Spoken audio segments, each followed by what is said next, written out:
And first, Chip, how do you think the president did? You cover this guy day in and day out. Was this one of his better speeches? And just give us your thoughts.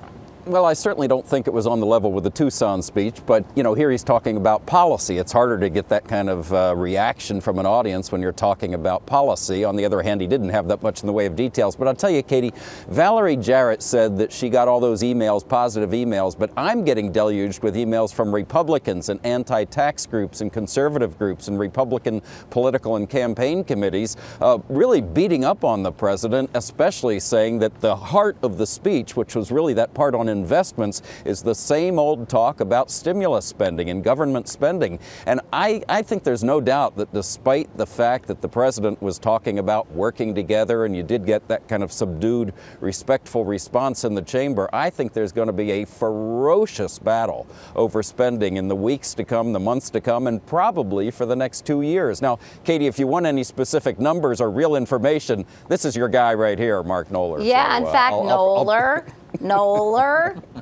I like to do that. Hey, Katie. On Ferris Bueller. Hey, Mark Knoller. Well, you've got a huge online following because you're always tweeting interesting factoids. So what do you have for us tonight, Mark?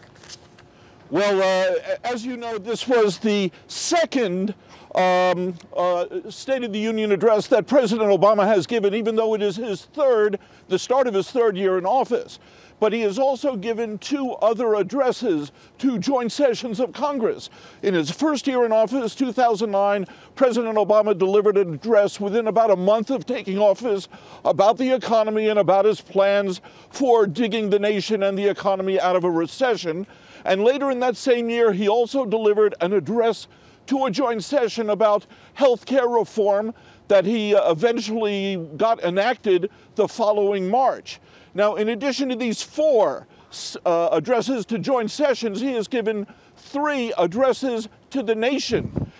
In his first year in office, he gave an address at the end of it in December 1st at West Point, announcing his plans to send another 30,000 U.S. troops to Afghanistan. He also gave another address to the nation about the BP oil spill.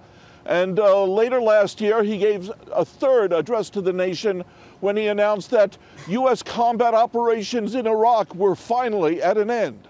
And Mark, you're the master of sort of minutia. No offense, I say that as a compliment to you. So how many times was he interrupted by applause tonight? It seemed that was kind of limited, didn't it, in some ways, compared to other speeches?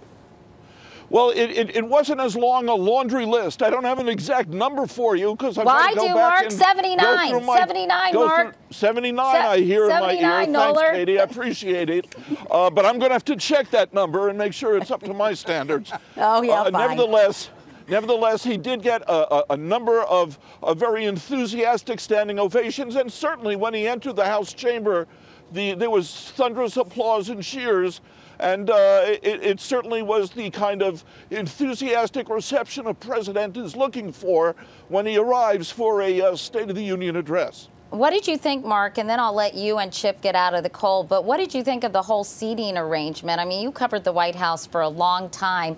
Did you think it was a gimmick, as some Republicans seem to think? Or do you think it was a good idea and sent the right message to the American people? Or do you think they even noticed? Well, it certainly members of Congress felt genuine about trying to demonstrate to themselves, each other, and to their constituents that they were trying to start a new chapter in getting along, putting vitriol aside. But is the fact that that 60 or 70 members of Congress sat by a member of the other party, is it really going to change any of the policies or the bills or the way in which members of Congress deal with one another? That's highly unlikely. So to a certain extent, yeah, this was a political stunt.